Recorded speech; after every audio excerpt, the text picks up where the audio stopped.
Hello everyone, स्वागत है आपका मेरे यूट्यूब चैनल में। आज हम पढ़ने वाले हैं लेटर के बारे में। लेटर लिखते कैसे हैं, मतलब आज हम उसका फॉर्मेट देखने वाले हैं, फॉर्मेट ऑफ लेटर देखने वाले हैं। और सबसे पहले हमें पता होना चाहिए कि लेटर होते कितने प्रकार के हैं, कितने टाइप के होते हैं। तो लेटर जो होते हैं हमारे वो 2 प्रकार के होते हैं, फॉर्मल और इनफॉर्मल। राइटिंग मत देखना, बस समझ में आनी चाहिए चीज़ें जो कि हम पेपर में लिख पाएँ जिससे कि अच्छी तरह। फॉर्मल लेटर अब होता क्या है? फॉर्मल लेटर मतलब कि औपचारिक पत्र, जैसे कि हिंदी में भी होता है, हम किसी अधिकारी को लिख रहे हैं, ठीक है, फॉर्मल लेटर है वो हमारा। हमने जैसे हमारी गली में सड़क बनवानी है हमें, या हमारे यहाँ बहुत ज़्यादा चोरी वगैरह हो रही है तो हम पुलिस को लिखेंगे। सड़क बनवानी है तो जो गवर्नमेंट के अंडर काम करते हैं उनको लिखेंगे, ठीक है। इनफॉर्मल लेटर क्या होते हैं? अनौपचारिक पत्र। इनफॉर्मल लेटर हम लिखते हैं अपने रिलेशंस में, ठीक है ना। रिलेशन में जैसे कि पेरेंट्स हो गए, हमारे पेरेंट्स हो गए, ठीक है ना। ब्रदर हो गया, सिस्टर हो गया, या फिर अदर कोई भी, जैसे दादाजी हो जाते हैं हमारे, सबको, जैसे कि हमारे नेफ्यू हो गए, सबको हम लिख सकते हैं लेटर। वो हो गए हमारे इनफॉर्मल लेटर, ठीक है ना। सबसे पहले हम देख लेते हैं अब इनका फॉर्मेट ऑफ फॉर्मल लेटर देख लेते हैं। फॉर्मल लेटर कैसे लिखते हैं? सॉरी, ये फॉर्मेट लेटर एड्रेस नहीं लिखना था, यहाँ पे लिखना था फॉर्मल लेटर फॉर्मेट, ठीक है ना। एड्रेस लिख दिया बाय मिस्टेक, कोई नहीं, इसको छोड़िए, आगे देखते हैं। जब सबसे पहले हम कोई स्टार्ट करते हैं फॉर्मल लेटर, तो उसमें क्या करते हैं? सबसे पहले देखते हैं सेंडर एड्रेस लिखते हैं। सेंडर एड्रेस मतलब क्या होता है? अब सेंडर एड्रेस क्या चीज़ आ गई भाई, अभी सोचेंगे। जिनको नहीं पता, छोटी क्लास और सबके लिए है ये वीडियो, तो देख लीजिए। सेंडर एड्रेस मतलब होता है हमारे जिसको हम भेज रहे हैं। जैसे कि मैं भेज रही हूँ अपनी मम्मी को, तो उनका एड्रेस लिखूँगी यहाँ पे, क्योंकि मैं भेज रही हूँ ना, सॉरी मम्मी को नहीं, मेरा एड्रेस, मैं कहाँ रह रही हूँ, जिस गली में रह रही हूँ मैं, सोच लो B24 बटा कुछ भी, और गली नंबर ये वगैरह हमें लिखना होता है। और सेंडर एड्रेस में सिर्फ मैक्सिमम 2 लाइन लगनी चाहिए, मैक्सिमम, ठीक है। ज़्यादा लाइन हम यूज़ नहीं कर सकते, ठीक है, क्योंकि वर्ड लिमिट भी तो होती है पेपर में, वर्ड लिमिट के हिसाब से ही लिखा जाते हैं लेटर भी, ठीक है। ये एड्रेस काट दो, एड्रेस में ध्यान दो। फिर उसके बाद आता है 1 लाइन का गैप, ठीक है, 1 लाइन हमें छोड़नी है। उसके बाद लिखते हैं हम डेट। अब डेट भी ऐसे नहीं कि 1 तारीख पहला महीना और 2023, ऐसे नहीं करना है बिल्कुल भी। वहाँ एड्रेस ऐसे, सॉरी डेट ऐसे नहीं लिखनी है। डेट लिखना है, जैसे आज है मान लो 24 अगस्त, पूरी लिखनी है अगस्त, AUG लिख के मैं छोड़ देना, 2023 लिखना है, ठीक है ना। यहाँ पर आ नहीं रहा था इसलिए मैंने यहाँ लिख दिया 2023 लिख के ऐसे लिखनी है। फिर उसके बाद आप 1 लाइन का गैप फिर छोड़ना है, छोड़ दिया। अब आता है रिसीवर एड्रेस। रिसीवर एड्रेस मतलब मैं जिसके पास भेज रही हूँ, ठीक है। जैसे कि मैं किसी एडिटर को लिख रही हूँ, जो मतलब कि जो समाचार पत्र छापते हैं चीज़ें, ठीक है, एडिटर को लिख रही हूँ, तो उनका एड्रेस यहाँ पर आ जाएगा, जो भी एड्रेस हमें पेपर में दिया होता है, ठीक है। अगर हमें पेपर में अपना एड्रेस नहीं दिया है तो हम अपनी तरफ से कुछ भी डाल सकते हैं एड्रेस, या एग्जामिनेशन हॉल भी डाल सकते हैं, ठीक है। एग्जामिनेशन हॉल डाल सकते हैं या फिर कुछ भी एड्रेस डाल सकते हैं, इस पर नंबर नहीं कटेंगे, ठीक है। रिसीवर एड्रेस हमें पेपर में ही दिया होता है कि किस एड्रेस पे हमें भेजना है, ठीक है। ये एड्रेस हमें लिखना है, ये भी मैक्सिमम 2 लाइन का होना चाहिए। फिर उसके बाद आता है हमारा सब्जेक्ट। सब्जेक्ट में क्या चीज़ है? जैसे कि हमारी किस सिचुएशन के ऊपर लिख रहे हैं, जैसे सड़क टूट गई है या फिर हमारे पानी नहीं आ रहा है, तो ये सब चीज़ गवर्नमेंट के अंडर ही है, तो इसलिए हमें उन्हें लिखना पड़ेगा एक लेटर। सब्जेक्ट हमारा 1 लाइन का होता है, ओनली 1 लाइन, या फिर ज़्यादा हम 1.5 लाइन में लिख सकते हैं, उससे ज़्यादा नहीं करना है, क्योंकि सब्जेक्ट हमें छोटा दिखाना है, ऐसा नहीं कि पूरी कंटेंट ही उसमें डाल देना है, ठीक है। अपना फॉर्मेट जो लेटर है उसका फॉर्मेट भी थोड़ा चेंज हुआ है, अभी मैं बताऊंगी, पहले इसको देख लेते हैं। सैल्यूटेशन मतलब रेस्पेक्टेड सर आ जाता है, रेस्पेक्टेड, यहाँ पर पूरा आएगा नहीं, 1 मिनट रुको। तो ऐसे लिख सकते हैं हम, रेस्पेक्टेड सर या मैम हम लिखते हैं ना, जैसे कि यहाँ पर हमने लिख दिया रेस्पेक्टेड सर, जो भी लिखते हैं छोटा सा लिख के बता रही हूँ, फिर यहाँ पर कॉमा डाल देते हैं। फिर नेक्स्ट लाइन से हमें स्टार्ट कर देते हैं अपनी मेन कंटेंट, मतलब कि जो हमें लिखना है, जिसके बारे में स्टार्टिंग हो जाती है उसकी। तो देखिए अब हमारा थोड़ा सा चेंज आया है पैटर्न में, जो CBSE की तरफ से है। रिसीवर एड्रेस के बाद डायरेक्ट हम सैल्यूटेशन लिखते हैं और सब्जेक्ट इसकी जगह आ जाता है। ये भी कर सकते हैं, नंबर बिल्कुल नहीं कटेंगे। अगर आप इस फॉर्मेट से भी लिखेंगे तो भी कोई नंबर नहीं कटने वाला है, ठीक है।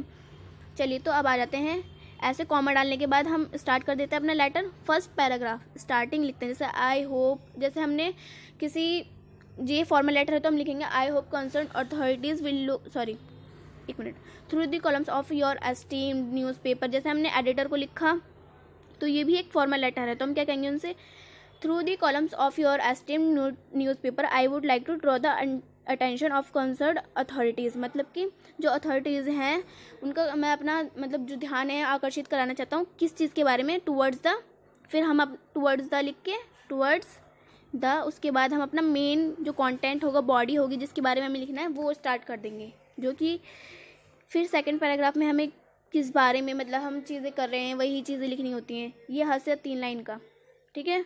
ये फर्स्ट पैराग्राफ 2 लाइन का स्टार्टिंग करते हैं। मैं आपको जो इसके बाद जो नेक्स्ट वीडियो आने वाली है उसमें पूरा लिख के बताऊँगी कि स्टार्टिंग की 2 लाइन ऐसी लिखोगे तो पूरे नंबर, लास्ट की 2 लाइन ऐसे लिखोगे तो पूरे 2 नंबर, मतलब कि 2 नंबर 2 नंबर, ऐसा नहीं कि 4 नंबर यहीं मिल जाएंगे।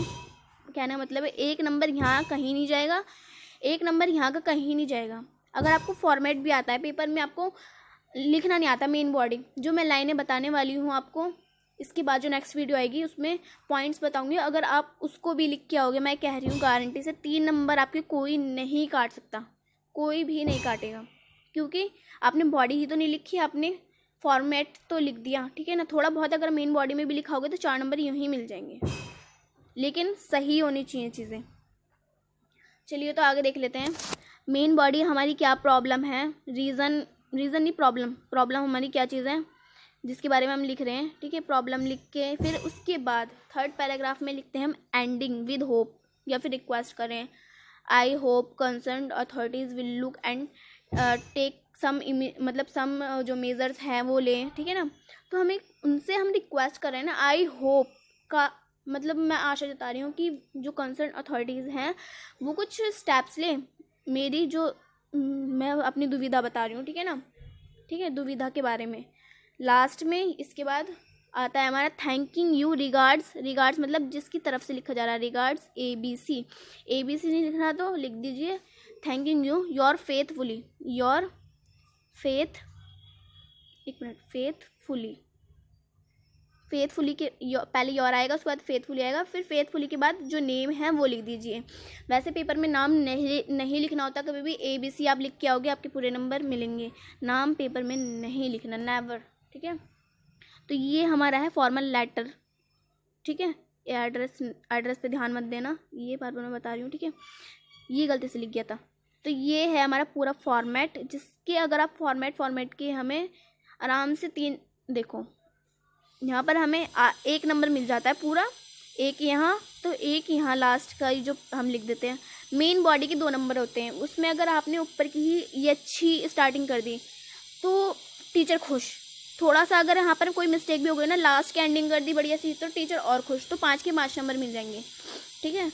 अब देख लेते हैं हम अपना इनफॉर्मल लेटर। इनफॉर्मल लेटर कैसे लिखते हैं, इनफॉर्मल लेटर जो हम अपने सगे संबंधियों को लिख रहे हैं, रिलेशंस में लिख रहे हैं, रिलेशंस में, ठीक है। तो कैसे लिखते हैं, सेंडर एड्रेस, सेम वही सेंडर एड्रेस जो सेंड भेज रहा है, मैं भेज रही हूँ तो अपना एड्रेस यहाँ पर लिख दूँगी, जो भी मेरा एड्रेस है B24/4, ठीक है, और गली नंबर और सुभाष मोहल्ला या सुभाष विहार जो भी है वो लिख देंगे। सेंडर एड्रेस के बाद आता है हमारा 1 लाइन का गैप, उसके बाद लिखेंगे डेट, जैसे मैंने पहले आपको बताई वैसे ही, ये शोर हो गया सॉरी, जैसे मैंने आपको पहले बताई वैसे ही डेट लिखनी है यहाँ पर। उसके बाद आता है सैल्यूटेशन, इसमें हमें रिसीवर एड्रेस नहीं लिखना, ओके, सब्जेक्ट भी नहीं लिखना, सिर्फ 2 चीज़ें लिखनी है। मैं आपको ट्रिक भी बताऊँगी इनको मतलब फॉर्मेट याद करने की थोड़ी सी, जो मुझे लगता है कि मेरे लिए तो पेपर में हेल्प की थी, आपके लिए भी शायद कर सकती है। सेंडर एड्रेस, डेट और सैल्यूटेशन, ठीक है, तीनों के बीच में 1 लाइन का गैप होना चाहिए। सेंडर एड्रेस मैक्सिमम 2 लाइन का, डेट तो 1 ही लाइन में आती है, salutation dear brother, dear sister या फिर रेस्पेक्टेड करके हम लिखते हैं ना, पेरेंट्स को भी लिख सकते हैं, लविंग मदर, ठीक है, ऐसी चीज़ें लिखते हैं। अब फर्स्ट पैराग्राफ जो हम अपने किसको लिख रहे हैं भैया, रिश्तेदार को तो लिख रहे हैं, ये थोड़ी लिखेंगे आई होप कि कंसर्न अथॉरिटीज़ हमारे ये काम करा दे, नहीं ना, ऐसे नहीं लिखना हमें।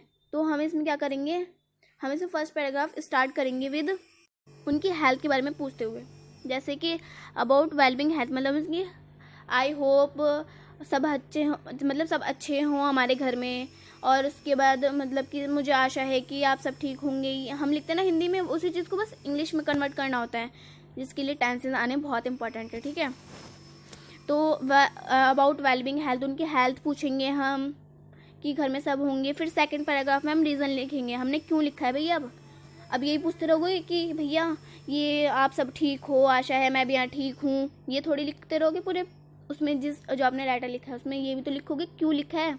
अगर मम्मी को लिख रहे हो 5,000 रुपये चाहिए आपको, अगर आप मम्मी या पापा को लिख रहे हो, मान लो 5,000 चाहिए आपको, आप हॉस्टल में पढ़ते हो, आपकी किताब के लिए किसी चीज़ के लिए, तो आप रीज़न लिखोगे मैंने इसलिए लिखा है। फिर जो लास्ट पैराग्राफ आता है एंडिंग, कंक्लूजन जिसे हम बोलते हैं, एंडिंग पैराग्राफ बोल सकते हैं इसको। इसमें लिखेंगे अपने पापा को कि आप मुझे आशा है कि आप मुझे 5,000 रुपये भिजवा देंगे, जिससे कि मैं मतलब आगे की पढ़ाई कर पाऊँ, मतलब कुछ ऐसा लगे इफ़ेक्टिव वे से। मैं आपको जो नेक्स्ट वीडियो आएगी उसमें इतना अच्छे से सारे वो दिखा दूँगी कि कैसे लिखना है आपको, ठीक है। हो पाएगा तो एक आध वो भी दिखा दूँगी कि फॉर्मेट के साथ साथ लेटर भी दिखा दूँगी लिखा हुआ, ठीक है। मैं अपने आप खुद लिख के दिखा दूँगी। तो थर्ड पैराग्राफ में हमें कंक्लूजन लिखना है कि आशा है कि आप मुझे मतलब इतने, आप यहाँ पर रीज़न बताओगे कि मेरे पास पैसे नहीं है, मुझे बुक चाहिए। फिर उसके बाद लास्ट में लिखोगे कि आप मेरे लिए 5,000 रुपीज़ भिजवा दीजिए मुझे। फिर लास्ट में आप बोल सकते हैं कि आई होप सब ठीक रहें और मैं जल्दी आऊँगी, या फिर जो भी, ऐसा मत लिखना, चलो छोड़ो। यहाँ पर सिर्फ ये लिख देना है कि आप मुझे 5,000 या जितनी की भी आपको ज़रूरत है वो भिजवा दीजिए। या फिर किसी फ्रेंड का बर्थडे है, अब बर्थडे है तो उसको बधाई देनी पड़ेंगी, तो उससे बोलोगे पहले मुझे आशा है कि आप सब ठीक हैं, फिर रीज़न क्या है, मुझे याद था कि तुम्हारा बर्थडे है इसलिए मैंने तुम्हें ये लिखा, और फिर थर्ड पैराग्राफ में मैंने तुम्हारे लिए गिफ्ट भेजा है, और ये जो भी मतलब कि आशा है कि तुम आओगे अपना बर्थडे मनाने, मैं तुम्हें नहीं भूला हूँ, ऐसे ही लिखना होता है। कॉम्प्लीमेंट्री क्लोजिंग, ये तो लेटर पे डिपेंड करता है, जैसे कि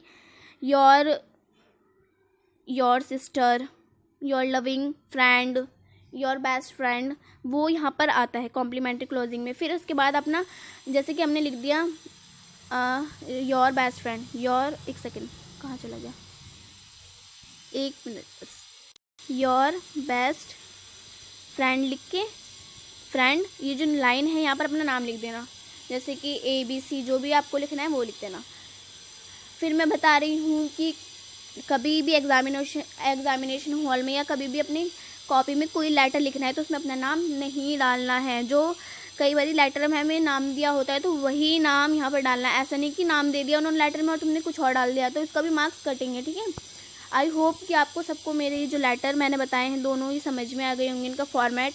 नेक्स्ट वीडियो में मैं इनके बिल्कुल कैसे स्टार्टिंग करनी है कुछ टिप्स बताऊँगी। जो आपने लाइनें याद कर ली तो आपके पेपर में 3 नंबर तो कहीं नहीं जाने वाले हैं। इस बात की मतलब इस बात को मैं कह रही हूँ, या फिर कुछ किसी भी टीचर से आप पूछ लेना कि इस बात के नंबर नहीं कटेंगे। ये अगर आपने फॉर्मेट भी लिखा है, बीच में थोड़ा बहुत रीज़न या फिर कंटेंट लिख दिया तो आपको 4 नंबर मिल जाएंगे ईजीली। जो शुरू की लाइन में इफेक्टिव लाइन्स है ना, वो मैं आपको बताऊँगी कि सम कॉमन स्टार्टिंग्स जो होती है, सम कॉमन एंडिंग जो होती हैं वो बताऊँगी, जिससे कि जो हमारा लेटर है वो बहुत ज़्यादा इफेक्टिव लगता है और नंबर ज़्यादा मिलने के चांसेस होते हैं, कम से कम कटेंगे, ठीक है। आई होप आपको ये समझ में आएगा। Subscribe to my channel and like and share my video and comment down, ठीक है। जो ट्रिक है वो इस वीडियो में भी बता सकती हूँ मैं, बट अगर आपको चाहिए चलो मैं बता ही देती हूँ। देखिए जैसे कि हमारा फॉर्मल लेटर है, मैंने याद की सबसे पहले क्या लिखना, सेंडर एड्रेस, डेट लिखूँ, रिसीवर एड्रेस लिखूँ, सब्जेक्ट लिखूँ। ट्रिक देखो, SDRS इंग्लिश के पेपर में इसको लगा के जाओगे ना, मैंने तो ट्रिक याद करी थी अपने हिसाब से, ये SDRS। फिर उसके बाद तो हमें पता ही होता है रेस्पेक्टेड सर लिखना है या रेस्पेक्टेड मैडम लिखना है, वो तो हमें पता ही होता है। तो SDRS मतलब कि सब्जेक्ट, डेट, रिसीवर एड्रेस और सेंडर एड्रेस। इसका तो बहुत ईजी है, इसका याद कर लो, SDS sender address, date, salutation. इतना इजी है कि मतलब याद करने की तो वैसे ये ट्रिक की ज़रूरत ही नहीं पड़ेगी वैसे बहुत बच्चों को, लेकिन कई बच्चों को याद नहीं होता। उस टाइम पे मुझे भी, जब मैंने पेपर दिए हैं तो मुझे उस टाइम पे याद ही नहीं हो रहा, तो मैंने सोचा कि कोई ट्रिक लगाते हैं तो मैंने ट्रिक लगाई। चलिए वीडियो ख़त्म करते हैं और आशा है कि आप मेरी वीडियो को लाइक ज़रूर करेंगे। Thank you for watching my video.